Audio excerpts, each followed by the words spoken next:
Welcome to Nestor Lakay Channel. Magluluto po tayo ngayon ng nilagang kamote.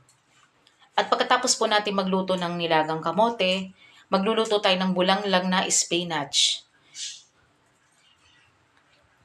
Ito po muna ang gagamitin kong kanin ngayong araw na to. Magta-try po muna akong kamote muna ang kakainin ko. At kapartner ng bulanglang na gulay na spinach.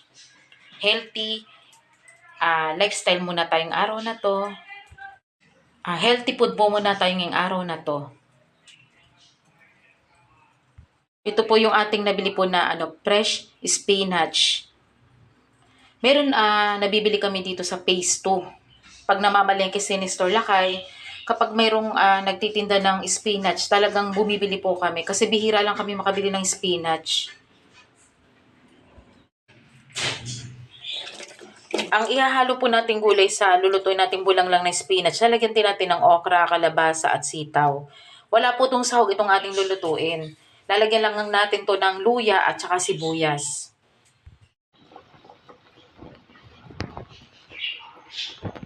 Check natin kung maluluto na itong ating kamote. Medyo matagal pa.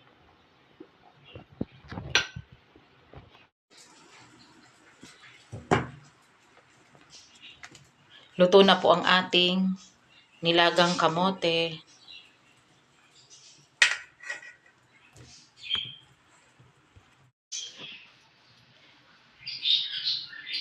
Magpapakulo na tayo ng tubig. Meron na itong luya at sibuyas at lagyan natin ng konting asin.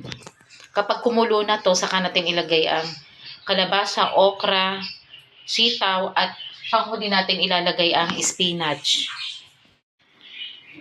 Ilagay na po natin ang gulay.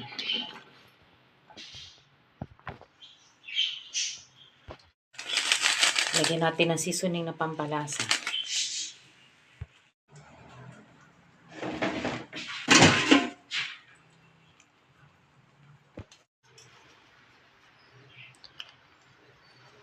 Pagluto na ang kalabasa, sitaw at okra, saka natin ilalagay ang spinach. Ito po ay walang sahog. Pwede rin po itong lagyan ng tinapa o kaya po mga pritong isda. Lalo mas masarap din po kapag nilagyan po natin ng sahog. Pag naluto ng ating gulay na kalabasa, okra at sitaw, ilagay na po natin ang spinach.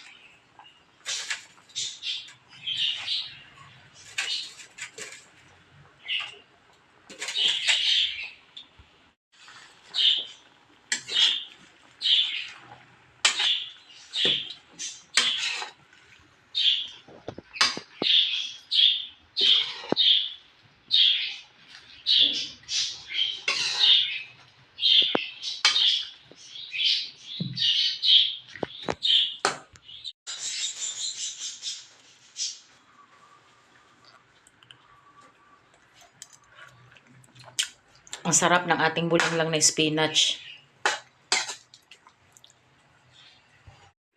Lagyan natin ng paminta.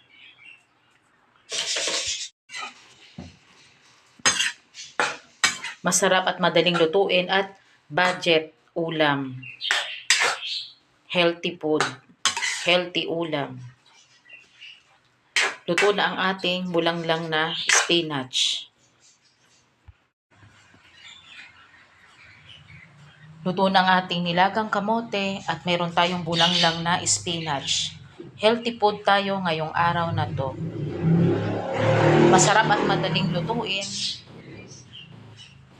Maraming salamat po sa panonood nyo po ng aming channel, Nestor Lakay Channel.